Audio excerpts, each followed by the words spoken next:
नमस्कार दोस्तों।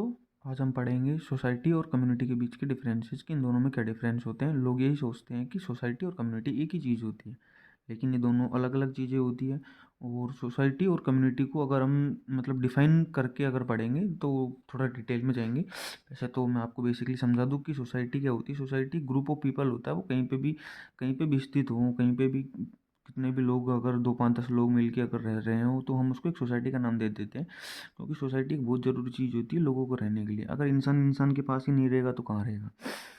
और कुछ सिमिलर लोगों को, जो जैसे कि जात के नाम पे या कोई एक सिमिलर कम्युनिटी हम किसी भी बेसिस पे डिफाइन करते हैं, उसको हम कम्युनिटी कहते हैं। जैसे कि हिंदू हिंदू कम्युनिटी के लोग या फिर मुस्लिम कम्युनिटी के लोग। तो ये हमारा टॉपिक है आज का। तो सोसाइटी इज एब्स्ट्रैक्ट लिखा हुआ है। एब्स्ट्रैक्ट का मतलब होता है कि सोसाइटी हम कभी भी हटा सकते हैं। ये परमानेंट चीज़ नहीं है सोसाइटी। किसी भी चीज़ को आज हम सोसाइटी कह रहे हैं तो कल ज़रूरी नहीं है कि उसके अंदर बदलाव नहीं होगा, उसके अंदर बदलाव होगा।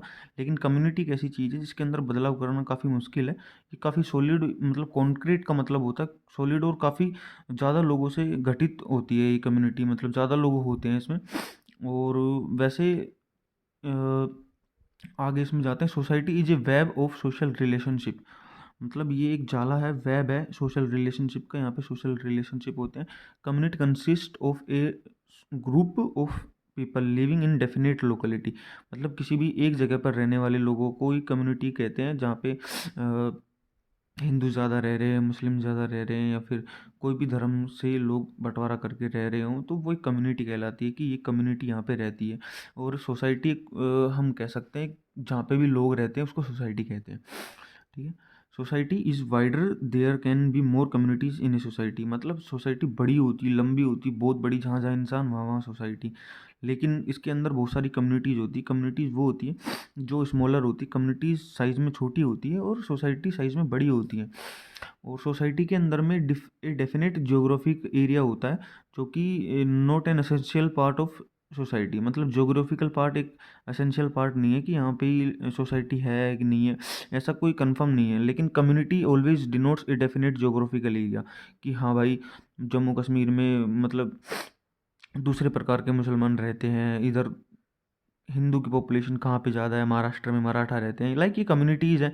और राजस्थानी लोग राजस्थान में, हरियाणी लोग हरियाणा में रहते हैं, उसी प्रकार से पंजाबी लोग पंजाब में रहते हैं। तो ये कम्युनिटीज़ है जो कि एक जोग्राफिकल एरिया भी डिनोट करती है अपने आप में। आगे हम पढ़ेंगे तो society involves both likeness and differences. अब इसका मतलब क्या हुआ, लाइकनेस भी और डिफरेंस भी, दोनों अपने अंदर रखती है एक सोसाइटी। वो कैसे कि जैसे कि जितने प्रकार के अलग अलग लोग, अब अलग अलग प्रकार के लोग, अलग अलग जगह के लोग, अलग अलग तरीके के लोग अगर एक सोसाइटी में रहते हैं, तो उनकी सोच भी, उनकी लाइकनेस, उनकी अनलाइकनेस, सब चीज़ें डिपेंड करती है। कोई वेज खाता है, कोई नॉन वेज खाता है। सबका एक अपना अपना तरीका होता है समझने का, और सबका एक तरीका होता है रहने का। हम किसी को पकड़ के ये नहीं कह सकते कि भाई तू ये मत कर, तू ये मत कर। सब अपनी मर्जी के, आज डेमोक्रेटिक कंट्री में हम रहते हैं तो सबका डेमोक्रेसी से, सब अपने हिसाब से इंडिपेंडेंटता से रहना चाहते हैं।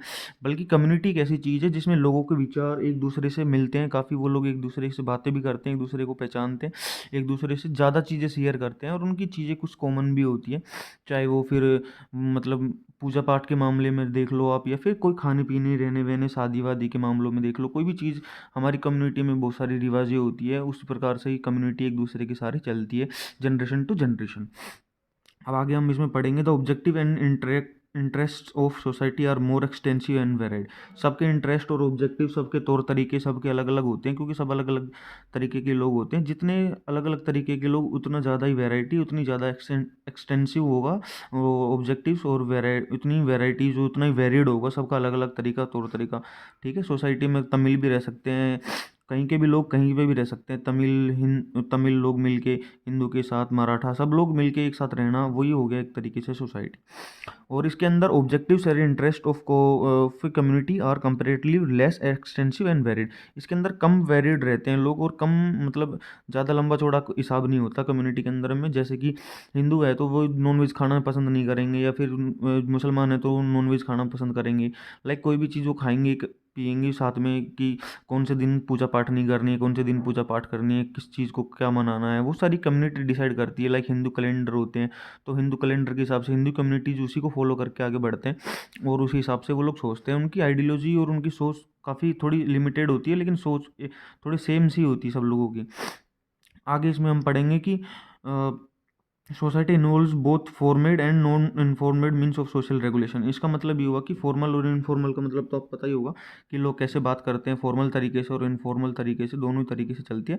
इसमें इनफॉर्मल तरीका होता है जो कि पढ़ाई लिखाई रिलेटेड कोई चीज़ नहीं होती, बस जो हमारे पूर्वजों ने, जो हमारे बड़ों बूढ़ों ने पूछ के जो चीज़ आगे चली वही चीज़ें आगे चलती जाती है और उसका कोई वो नहीं होता। इसके अंदर मिनिमम डाइवर्सिटी देखी जाती है। जैसे कि मिनिमम डाइवर्सिटी का मतलब हम क्या कह सकते हैं कि जैसे कि कोई धोती कुर्ता पहनते हैं तो सब लोग ही मोस्टली धोती कुर्ता पहनेंगे, उसके अंदर में कोई चेंज नहीं आएगा कि कोई पैंट शर्ट या फिर मॉडर्न वेस्टर्न तरीके के कपड़े पहन ले या फिर कोई भी हो। और एक डेफिनेट लोकेलिटी होती है। डेफिनेट लोकेलिटी का मतलब कि हाँ, मैं यहीं का रहने वाला हूँ, और उस चीज़ का काफ़ी असर होता है कि उनको वहीं रहना है। उनका कोई स्पेसिफिक चीज़ नहीं होती कि उनको कहीं जाना है, या मतलब वो अपनी लोकेलिटी चेंज कर सकते हैं। जैसे कि आज कोई कहीं पे भी रह रहा है, वो दूसरा एरिया में जाके रहने लग जाए, ऐसा तो हो नहीं सकता। वो हो सकता है तो उसको काफ़ी चीज़ें होंगी, लेकिन वो कम्युनिटी से बाहर नहीं जा सकता। सोसाइटी ज़रूर अपनी भले ही चेंज कर सकता है। और इसके अंदर वो देखा जाएगा तो इसके अंदर मैक्सिमम डाइवर्सिटी देखी जाएगी। मैक्सिमम डाइवर्सिटी इसलिए देखी जाएगी कि जितने ज़्यादा लोग होंगे सोसाइटी के अंदर, उतनी ही ज़्यादा डाइवर्सिटी देखी जाती है। और इसके अंदर कोई डेफिनेट लोकेलिटी नहीं होती कि कोई परमानेंट रहने वाला ही हो। आज कोई पढ़ने वाला छात्र कहीं पे चला जाता है, या फिर बहुत सारे लोग आज पढ़ने के लिए, काम के लिए, धंधे के लिए कहीं पे भी जाते हैं तो वो रहते हैं, और उसको हम एक सोसाइटी कह सकते हैं। ठीक है, धन्यवाद आपका। और मेरी मेरी वीडियो अच्छी लगी हो तो प्लीज़ लाइक करना, सब्सक्राइब करना और थोड़ा आगे हेल्प करना यार, ताकि मैं भी आप लोगों के लिए कुछ अच्छा कंटेंट और अच्छी चीज़ें ला सकूँ। धन्यवाद, थैंक यू।